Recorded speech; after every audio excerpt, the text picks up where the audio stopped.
I'm back. So is Monsieur Le Tweet Tweet. He's going to do his best to entertain you for this video. Since I can't think of any visuals to put on screen, although I have tried to record this many times already, and he keeps on going onto my head and taking out my hairpins. So if he tries to do that again, you might just have to listen to me and not have any cute bird visuals. But we've got the Women's Home Companion back again. This has a ton of articles in it. One of them is the hair care article that I read already. There's also a really lengthy article about the United Daughters of the Confederacy. I'm not a huge fan of them, so I'm not going to be reading that article. But it's also got this article called Inventions That Ought to Be Invented, or What Science Could Do to Make Life More Interesting, Comfortable, and Economical, by Hudson Maxim, the well-known scientist and inventor. So without further ado, let's get started. I think it's going to be really, really interesting to see what they thought was going to happen in the next 100 years or so. And we can discuss how correct we think they are. Oh, and this was published in October of 1903. So, without further ado, one of the most startling characteristics of the new age of civilization is the accelerating velocity of exploration, discovery, and invention. The 19th century witnessed greater progress in the sciences and in the practical arts of life than in all other epochs of history put together.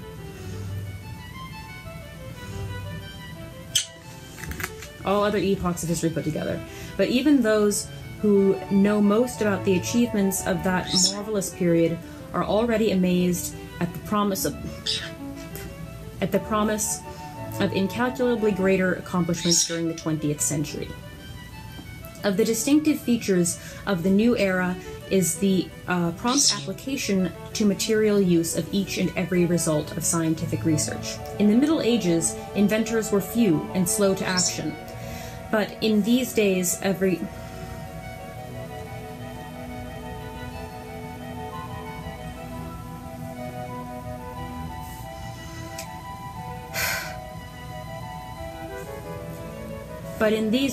fresh discovery is seized upon with eager utilitarian aims. Ardent expectations are cherished, respecting many definite, practical, and useful expediencies not yet contrived, but looked upon as sure of realization. Roundabout way of saying there are things that have not been invented yet that will be. Okay.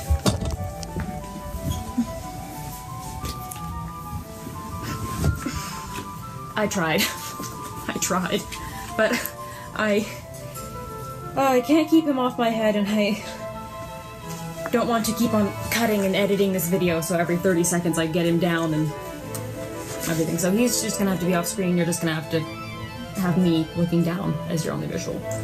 Some of these I may specify. They are but samples of the coming wonders, but they are among the things likely to be soonest invented. I will commence with what may be reckoned our domestic primaries, or of the matters which will affect us immediately in the familiar circle of home life. I refer to inventions which have to do with light, heat, and food.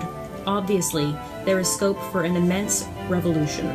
Hundreds of electricians are at this moment striving to construct lamps in which nothing is consumed save the electrical energy applied to them. Lamps that have the radiance of the sun and the coldness of the moon. I don't think we've gotten there yet. Anybody who knows more about electricity than I do can tell me, but I'm pretty sure even our LED power saver light bulbs still do emit some heat. In fact, I know they do since I've used them before. They don't emit as much heat, certainly, as the ordinary incandescent light bulbs, but they do emit some heat. I don't know if there are any light bulbs that don't emit any heat. I'm pretty sure that's not possible, at least at this current point in time. The reason why determined studies being thus prosecuted with respect to illuminance is the need for lamps of a longer life and purer light than the arc and incandescent lamps now in vogue. Those are types of electric lamps that were used at this time. The economy of these is not high enough. they are not really superior to the best forms of gas, which for cheapness still holds its own. With regard to the great fuel problem, it is well known that Mr. Edison is concentrating much of his attention on the higher economics of the use of coal. Coal is king today. The immediate task of scientists is to draw from this commodity something like its real value in work, so as to obviate the enormous waste involved in the present methods. Mr. Edison declares that a bucket of coal should drive an express train from New York to Philadelphia, and that a few tons be sufficient for the largest ocean steamship, whose bunkers must now hold thousands. The Oceanic consumes a ton of coal every 3 minutes, or about 500 tons a day, during her voyage between New York and Liverpool. But a single pound of coal burned under the perfect conditions would do as much work as the strongest hod carrier climbing stairs or ladder with a brick and mortar during every weary day of 10 hours working time. I have no idea what they meant with that comparison. At present, we waste 6/7 of the value of coal. Our inventors will know no rest until they have found the furnace, the engine, or the apparatus, or whatever it may turn out to be, which will substitute absolute economy for this immense extravagance. That is interesting. I'm not a huge expert in coal-burning engines. I imagine that engines did get more efficient after 1903. I do think it's interesting, though, that now we're, working desperately, at least we should be working desperately to move away from coal as quickly as possible, due to the catastrophic effect that it will have on our existence if we continue to burn it. So, coal is still very much a hot-button topic right now. Both for domestic and manufacturing purposes, engineers and men of science are diligently studying the art of harnessing the direct rays of the sun. Solar power! They anticipate a time when the world's supplies of coal, petroleum, and other combustibles will be practically exhausted. That is very interesting. The idea, to go back to coal a little bit, the idea of global warming was first suspected, projected, anticipated, let's say, in 1897, I believe, by a Norwegian scientist. I'll put more information somewhere on the screen, but it was first anticipated in the 1890s by a Scandinavian scientist. Hello, Editing Adelaide here. I just wanted to come in and clarify some things. So this scientist, this Norwegian scientist, Svante Arenus, he predicted that greenhouse gas emissions would cause the rise in global temperature. He essentially predicted man-made global warming, and he was the first one to do this. I don't know whether he understood the catastrophic impacts that global warming would have on civilization. To me, it doesn't seem very likely that he would have understood that.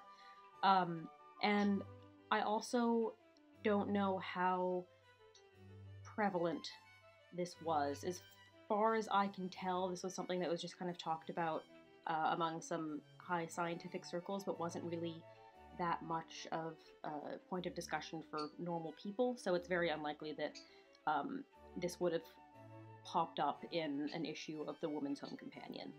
So I just wanted to clear that up because I think that it was a little bit garbled in the actual video. So, speaking of the actual video, let's get back to it. So they haven't mentioned that here, at least not yet, but it is interesting that they are thinking about a time when we're going to run out of fossil fuels, because that's also quite a modern concern. Vast regions of the Earth's surface are sunburnt to aridity, and everywhere the sun's heat is constantly deluging the surface with stores of latent potential energy, which might be made available for the purposes of civilized humanity. Water power and wind power both derive their energy from the sun's rays, and many clever inventions yet unheard will have their special object in the application of each of these sources of activity, but the defect in each case is the lack of certainty. Wind and tide are variable and intermittent, therefore scientists look with great expectations to the perfection of the solar engine, which produced by Ericsson in an elementary form. Someday there will be discovered a method of gathering and storing the energy and direct rays of the sun for use in producing a heat motor. But the practical sun engine is still among the uninvented inventions. So that's quite interesting. I was not expecting solar power to come up. And I certainly wasn't expecting it to come up for the reasons that they listed, that being the exhaustion of fossil fuels. Let's carry on. Scientists will be more and more concerned with problems of food supply. Here the chemist comes into evidence. Scientists predict wonderful results as the ultimate rewards of the research now going on quietly in many a laboratory. The way will be found of growing strawberries as large as fine apples, raspberries and blackberries will be produced of such dimensions that one will suffice for the fruit course of each person. Cranberries, gooseberries, and currants will be as large as oranges. One cantaloupe will supply a large family. Melons, cherries, grapes, plums, apples, pears, and peaches will be seedless. Well, some of those are seedless now. All varieties of summer fruits will be of such a hardy nature that they will be capable of storage all through the winter, as potatoes now are. I'm not sure if we can store them all through the winter, although we do have technology now where we do have access to seasonal fruits all year round. Cheap native rubber will be grown and will be harvested by machinery all over this country. We just use synthetic rubber. Roses will be as big as cabbages. Violets will attain the size of fine orchids, and heart's ease will be of the sunflower magnitude. There will be practiced the constant transfer of the perfume of any scented flower to another that is naturally inodorous. Plants will be rendered microbe-proof. I mean, we have achieved that in some certain plants that are resistant to certain diseases, thanks to GMOs and genetic engineering. How will these wonders in culture be achieved? The discovery of new methods of applying electric agency in glass gardens so that one and the same time currents will be passed through the soil to make plants grow faster and larger, and also exterminate weeds and destroy bacteria. So they're going to treat the soil with electricity, and that's also going to kill weeds and bacteria. I don't think that's true. Well, plants will be bathed all night in electric light to stimulate their progress. We do that. All this will be done, but the way to bring it to pass has not been invented. This further brings up the question of the supply of nitrogen, and that indefinitely abundant elementary gas on which agriculture is so absolutely dependent. Some way must be devised of restoring to their odd fertility the vast worn-out fields of the world. The agricultural chemist declares that fixed nitrogen is indispensable for this vital redemption. So this must be before the development of ammonia. What was that guy's name, the scientist? He also invented the Zyklon A gas that was used to gas people in the World War I trenches, and it was later used, or turned into Zyklon B, which was used in the concentration camps, the death camps. Editing Adelaide again. Ammonia fertilizer was first developed in 1909 by Fritz Haber. He also invented ammonia fertilizer, liquid nitrogen. They called it bread from the air. So this must have happened not too long after this article was written, because I know he invented it before World War I, and it hasn't happened yet. Now nitrogen, though everywhere so plentifully diffused, is exceedingly difficult to fix. It forms in bulk a weight of 3/4 of the atmosphere, yet it challenges man to bring it into subjection. To catch the elusive and flirtatious floating nitrogen is one of the most cherished objects of present-day explorers among nature's secrets. Experiments conducted under the direction of William H. Baldwin, Jr., formerly of Baltimore, seemed to promise a solution of this problem, when a disastrous explosion ended the life of the chief engineer. Thus, the question is still in abeyance. But undoubtedly, for the great niter beds of Chile and Peru are exhausted, some means will have been devised of making nitric acid chiefly from the air. So yes, that did happen, also with some relatively severe environmental consequences, but we're not going to get into that right now, because why talk about the depressing side effects of fertilizers when we could talk about inventions that ought to be invented? One of the dreams of medical men is likely to be realized in our near future. Few drugs will be swallowed or taken into the stomach unless needed for the direct treatment of the organ itself. The methods of administration of healing medicaments, why not just say medications, of healing medicaments will be revolutionized in the days of our great-grandchildren. With the aid of diagnosis by X-rays and the medium of electric currents, drugs will be applied to the various organs through the skin and flesh, and the treatment will be painless.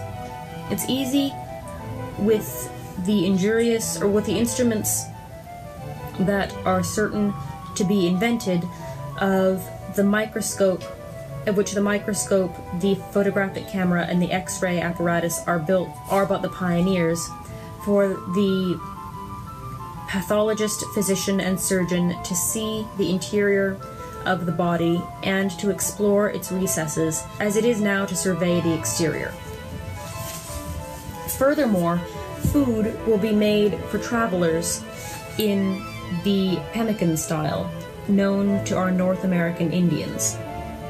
I don't know what that means. All kinds of nutriment will be condensed into little tabloids containing in very tiny compass the essentials to sustain life in full vigor for long periods. That is very interesting. I know we do have, like, patches now that you can put onto the skin and it will absorb whatever is on the patch. I don't know, anybody who knows about these things better than I do, let me know. Write in the comments whether this stuff is true, because I don't know about a lot of this. Inventors of the future will revolutionize the culinary department. The kitchen and the scullery will no longer be repellent or suggestive of domestic slavery. Drudgery will be a thing of the past for the cook. Electricity will be the cheap handmaid of the dining room. For the electric current will be utilized with small expense. When the new and miracle-working metal called radium is better known and possessed in sufficient quantities, agencies for supplying both heat and light will be available, which are as yet unthought of. So the Edwardians were absolutely transfixed by radium. They absolutely loved radium. They thought it was this amazing health-giving thing. You could get water tanks that had been treated with radium chocolate.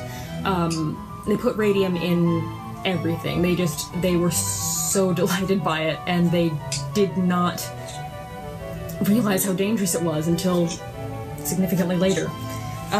So while yes, electricity did become the cheap handmaid of the dining room, so it wasn't correct about the radium, but it was correct that the preparation of food would be much less arduous. Though the means are as yet undevised, there will be no intermission of research until everybody can see and hear everybody without the slightest regard of intervals of space, no matter how great. The coming age will demand wireless telephone and telegraph circuits to span around the circuit of the globe, so that it will be as easy to telephone from New York to Pekin as from New York to Brooklyn. He just predicted cell phones. I think that is quite amazing.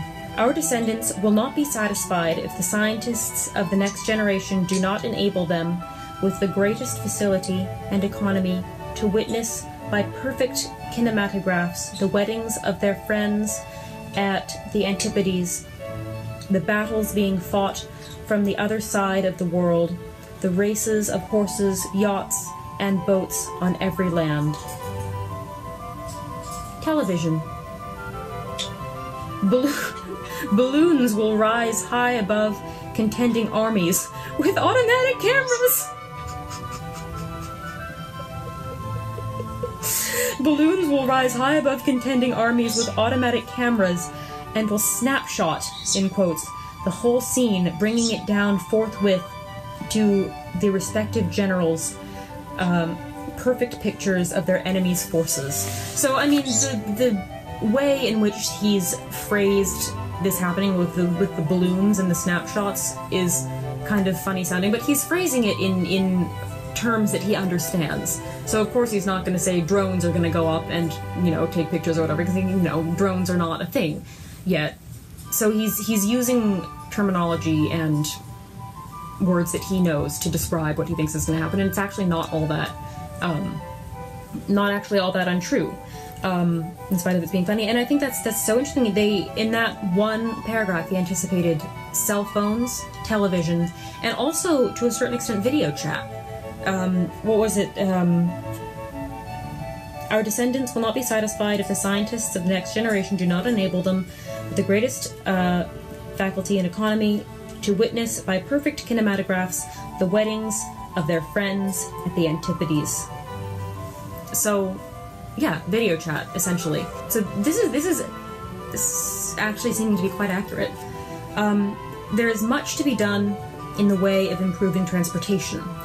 In this sphere, invention has but initiated its attempts. Many observers imagine that aerial navigation is to be the realm of immediate scientific advancement, but though the aeronaut is one of the foremost of the present-day scientific sensationalists, the engineer knows that he really holds the field. The possibilities of navigating the air, although its navigation is sure to come, offer to practical minds a far less inviting field of achievement in the lines of transportation than the necessary improvements on terra firma. So he's wrong. He's saying that it's likely that we will be able to have powered sustained flight. This was written just a few months before the Wright brothers had their first powered sustained flight, I believe.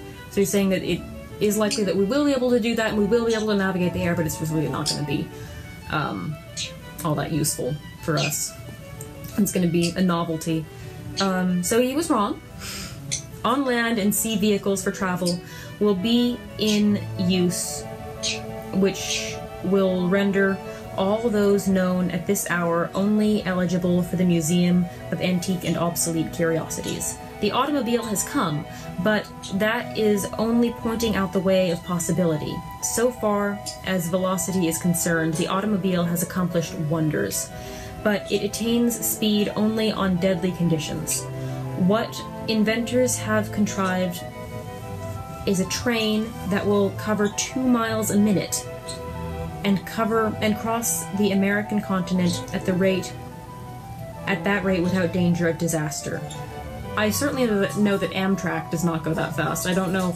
They have produced a ship which will cross from Liverpool to New York in 3 days. They must ponder the problems involved until they can solve the difficulty of avoiding collisions by the intervention of automatic stoppage of trains and ships the moment there's any danger ahead. So that, yeah, sounds smart if you're going 2 miles a minute. One of the most essential items for the inventor of the near future to supply is a cheap and practical storage battery. This is a desideratum. I don't know what that word means. This is a desideratum which so far has baffled the electrical student. An inventor who can supply the want here indicated will find his fortune assured. He will be the magician of his time, for he will inaugurate a new era for the electric railway and accelerate the day of electric propulsion of long-distance trains and mail and passengers. Inventions are now being waited for, which will bring science and art into closer relationship. Color photography affords the most eligible field for the scientist's ingenuity. A very feeble beginning has been made in this direction, which affords a mere hint of the stupendous possibilities. Perhaps the thing most eagerly looked for is the actual portrait of an absent friend transmitted by telegraph. Again, this is video chat. Transmitted by telegraph. Allied to color photography is the difficulty of producing multicolor printing. The best printing presses yet invented can print in 3 colors at one impression, but presses of the future will transfer to paper imprints embodying perhaps a dozen different tints, excuse me. This allusion to art colors brings to mind the manufacturers of dress fabrics, which have not yet been enabled to produce delicate hues in their stuffs which defy the influence of sun and rain. Inventors will yet produce expedients for preventing every delicate shade from fading, so that all dress colors will be fast. We do have dye-fast fabrics now. Moreover, the mercurizing process will be so perfected that cheap cotton and wool fabrics cannot be distinguished from silk. That isn't entirely true, I think, but we do have cotton sateens, but I think they had that back then as well. We have synthetic now. In all departments of common everyday life, there are outcries for new products of the inventor's genius. Take, for instance, the solicitude of manufacturers of proper and genuine beverages for a non-refillable bottle. Oh. Like disposable bottles. One of the most notorious of the swindles of the commercial world is the great wine fake. For many a year, the proprietors of vineyards and of Germany, France, Italy, Spain, Portugal, and Hungary have complained with no little bitterness of the adulteration of their choicest wines by unscrupulous middlemen. Oh, okay. So this isn't disposable bottles, it's just bottles that you literally can't put stuff into after you've filled it once, which I don't believe is anything we have. By unscrupulous middlemen. We're almost at the end, and I don't know if you can tell that my voice is completely giving out. They therefore ask for a bottle which can be used only once, that is to say, when it is filled at their cellars in the vineyards. Distillers, manufacturers, and medicine makers of choice perfumery all suffer immense loss through the lack of some receptacle which, when once its contents have been poured out, they can never be refilled with an inferior article and sold as the original. On one hand, I do see how that would be very useful. On the other hand, it would create an amazing amount of waste. It's just so many bottles. Most interesting of all, because of their bearing on philanthropy, are discoveries connected with the operation of certain attributes of radium. Oh, right, we're back to radium. Certain attributes of radium. What does that have to do with philanthropy? The remarkable element which has created so memorable a sensation in scientific circles. This astonishing substance gives out both heat and light. That's because it's radioactive. Heat and light, and to an almost incredible degree of intensity. It holds out hopes of giving to the blind at least some possibility of visual perception.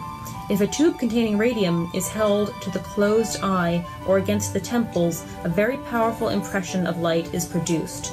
This is supposed to be due to the action of the radium on the phosphorescence in the pupil of the eye. It is also possible, and possibly also to its action on the nerve centers. It is reported from Berlin that Dr. Lunden, by means of the action of radium rays, has actually restored the sight of 2 blind Russian boys. I doubt that.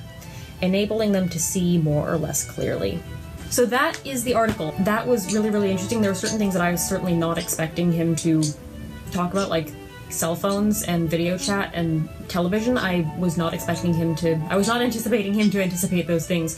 So as far as I can tell, this article seems like it's really quite spot on. But tell me what you think down below. Tell me if you like this. I'm sorry. Oh, you know what I could do? You know those images from like 1900 of what people thought the world would look like in 100 years? I'll put those up, because those are also really interesting. And those are, I think, similar to this in the way that they talked about the balloons and the snapshots. When you look at those in a superficial way, they look quite ridiculous, but if you look at the sense that they're trying to convey, like, I think there's an image of people, like, who are, like, riding in a submarine that's being towed behind a whale. And essentially they're saying we'll have some sort of submarine transportation. Which we don't. I mean, we have submarines, but they've been around since the 1860s, so they were around at the time of that. But it kind of falls victim to that kind of idea of it looking really, really ridiculous at surface level, but once you scratch the surface, you realize that the ideas that they're trying to communicate are actually quite accurate, and they're just trying to do it in terms that they understand. So I'll put those up as visuals, since the bird didn't work out. So yeah, I really hope you enjoyed this. I'm sorry, I know that I started to kind of sound quite gravelly towards the end. You have to remember this is the, like the 3rd or 4th time that I've tried to record this video, so I've been talking quite a bit beforehand. And so my voice is starting to give out. I also know I started to sound a little bit tired. It's also very, very hot today. So all of those combined, I'm also hungry, so that also all kind of came together to make me a little bit loopy. But I hope you enjoyed this video.